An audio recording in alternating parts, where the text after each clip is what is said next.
कुंडग्राम वैशाली में बुद्ध की कर्म भूमि थी। बुद्ध ने अधिक से अधिक समय अपना वैशाली में बिताया, उसे कर्म भूमि बनाया। बहुत सुंदर नगरी थी जहां पर 7,000 स्वर्ण कलश वाले महल थे, 14,000 रजत कलश वाले महल थे, 21,000 ताम्र कलश वाले महल थे। लिच्छवीगण वहां के रहने वाले लोग थे, अच्छे घराने के लोग थे। अहम राज्यम, जहां पर हर व्यक्ति अपने आप को राजा के सामान्य समझता था, ऐसा महावीर का शासन था।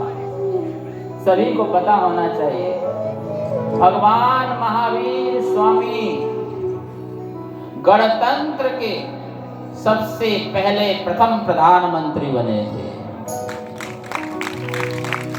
उनके नाना राजा चेतक, जिन्होंने गणतंत्र की स्थापना की थी, उस समय भी संसद थी, 7,777 संसद थे उस समय।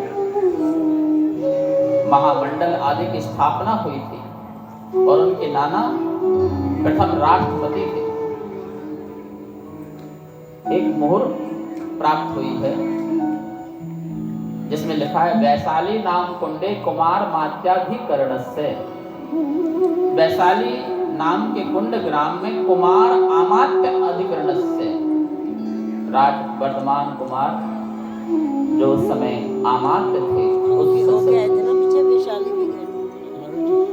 महानुभाव, वह वैशाली बहुत सुंदर नगरी जहां पर राजा सिद्धार्थ और रानी त्रिशला दोनों ही अपने राजपाट में रह रहे थे। धर्म ध्यान से पार्श्वनाथ भगवान के उपासक थे, उनकी भक्ति करने वाले थे, उनकी आराधना करने वाले थे।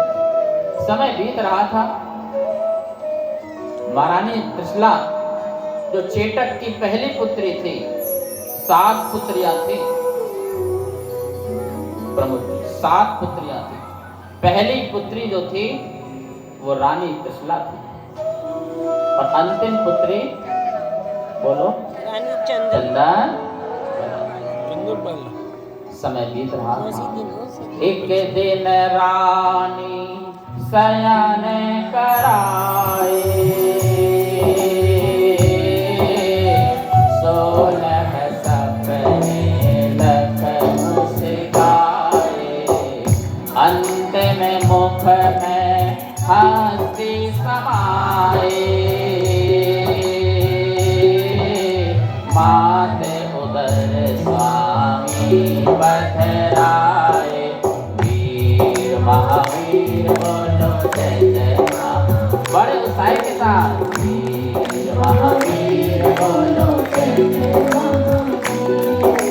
16 स्वप्न, 16 स्वप्न जो 16 कारण भावनाओं को भाते हैं पिछले भाव में, उनकी मां को 16 स्वप्न आते हैं, सुंदर सुंदर स्वप्न आते हैं।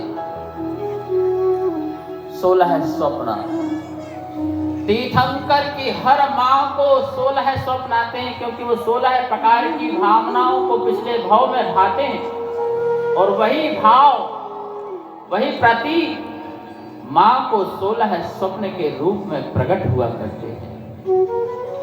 माताओं, मां तीर्थंकर की और तुम में क्या अंतर है? क्या अंतर है सुभाष जी, क्या अंतर है?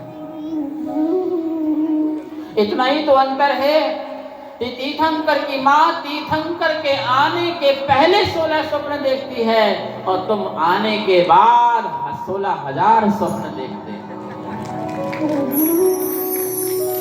बहुत स्वप्न देखते हो, मेरा बेटा ऐसा होगा, मैं ऐसा करूंगी, ऐसा होगा, बहुत सारे प्रकार के स्वप्न देखते रहते हो। लेकिन वो तीर्थंकर की मां है। मान तुम स्वामी ने लिखा है कि दिशाएं तो बहुत हैं, पर हर दिशा सूर्य को जन्म नहीं देती है, सूर्य को उदय नहीं देती है। दुनिया में, विश्व में, संसार में, जगत में माताएं तो अनंत हैं, लेकिन तीर्थंकर को, महापुरुषों को जन्म तुम रानी बोलो कृष्णा मां। अपने भाव बनाओ। स्त्री पर्याय को धर्म करना हो ना, तो यही भाव रखना कि मेरे कोख से ऐसा बालक पैदा हो जो समाज, देश, राष्ट्र और विश्व के लिए काम आए। अपने स्वार्थ के लिए पैदा मत करना। जो आपकी संस्कृति का संरक्षण करे, संवर्धन करे, जो आपके संस्कारों को बढ़ाए, जो आपकी सभ्यता की रक्षा करे, ऐसा पुत्र मेरी कोख से जन्म ले। ध्यान रखना, तुम्हारी उस दिन कोख धन्य हो जाएगी। और आज नहीं तो कल तुम भगवान की मां बनोगे। भगवान की मां। 16 स्वप्न देखे।